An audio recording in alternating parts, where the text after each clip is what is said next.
Des rebondissements politiques, le Fénois en aura connu cette année 2024. Remaniements, élections anticipées et débats passionnés sur l'avenir de la Polynésie. Emma Mathieu nous rappelle les temps forts de ces 12 derniers mois. L'année 2024 démarre par un remaniement ministériel dans l'Hexagone avec la démission d'Elisabeth Borne.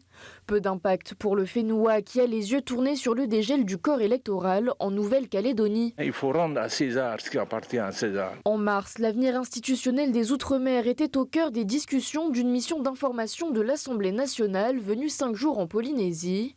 Presque au même moment, la loi fiscale du gouvernement Broderson a été annulée par le Conseil d'État pour irrégularité après avoir été votée 2 fois en commission. Le sentiment que l'on a, c'est une forme de persévérance dans l'erreur. Ce coup de théâtre a alimenté les rumeurs de motion de défiance à Taraheuil. Pour y mettre fin, le 11 avril, les élus de la majorité affichent leur soutien au gouvernement à travers un geste symbolique. Qui est favorable à une motion de confiance au gouvernement?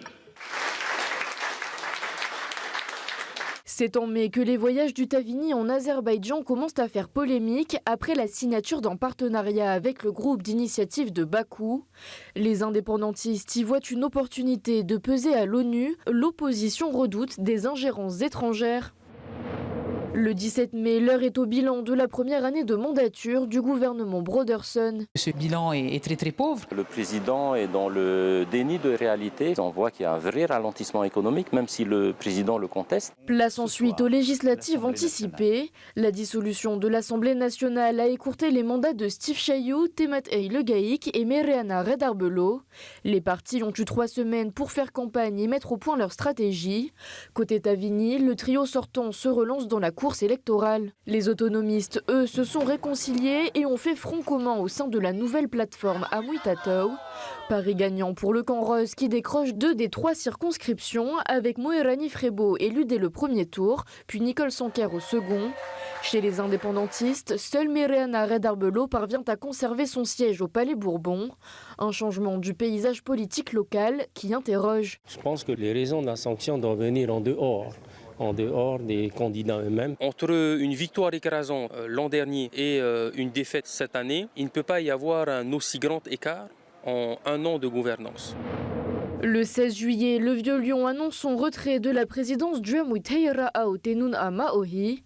Il n'hésitera pourtant pas à cadenasser et vider le QG du parti 2 mois plus tard, lorsque Bruno Sandras est élu pour lui succéder. Quelques semaines après, le couple Fluss continue de surprendre en créant un nouveau parti, le Tahoe Tatou.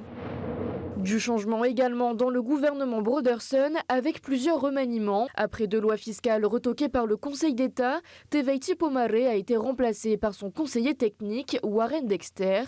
Si l'opposition déplore toujours un manque de cap clair et l'absence de grandes réformes, le président du pays reste confiant. Certains aiment à me reprendre lorsque je dis « tout ne va pas si mal ». Je serai enclin désormais à dire que tout va bien mieux. La fin de l'année a été marquée par la volonté du Tavini Wir Atira de faire avancer son combat pour l'indépendance. D'abord devant la 4e commission de l'ONU, puis pour la première fois au Comité des droits de l'homme à Genève. En novembre et décembre, les séances de la session budgétaire ont été mouvementées. Après le vote du budget 2025, les débats se sont attardés et enflammés sur les propositions de résolution et de délibération d'Anthony Géros. Il appelle solennellement l'État à ouvrir le dialogue de la décolonisation. En cas de refus, il compte s'en servir devant les tribunaux internationaux. Cette résolution, c'est un peu pour régler leurs propres affaires politiques, pour rassurer leurs propres électeurs. L'année se termine par une crise politique sans précédent au national, après un nouveau remaniement et la nomination de François Bayrou au poste de Premier ministre. Une instabilité qui inquiète au Fénois, où l'on craint des retards dans les travaux législatifs et dans l'attribution de certains financements.